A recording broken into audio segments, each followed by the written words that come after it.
Pengusutan yang dilakukan pihak Kejaksaan Negeri Pangkal Pinang terkait dugaan tindak pidana korupsi 13 orang anggota DPRD Kota Pangkal Pinang mengenai dugaan surat perintah perjalanan dinas atau SPPD fiktif hingga saat ini dinilai masih jalan di tempat, meskipun kasus ini sudah cukup lama mencuat.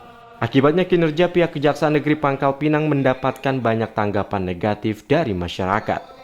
Mereka menilai lembaga penegak hukum yang satu ini lemah dalam menangani perkara tersebut lantaran diduga adanya intervensi dari pihak yang lain. Namun pelaksana tugas Kejari Pangkal Pinang Maiza Hoirawan saat ditemui sejumlah awak media dalam kegiatan Hari Bakti Adiaksa di kantor Kejaksaan Tinggi Bangka Belitung membantah adanya intervensi dalam penanganan kasus ini.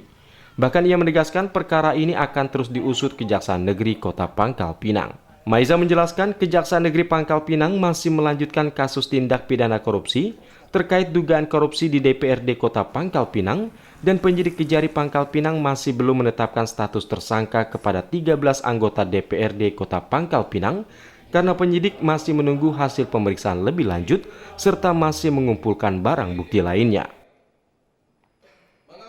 Tapi sekarang kan ini kemarin tuh bendahara kan. Bendahara, kemudian kan untuk anggota dewan sendiri sesuai petunjuk ibu, jangan sampai yang untuk berapa hari itu kalau bisa di hari-hari lain seperti itu.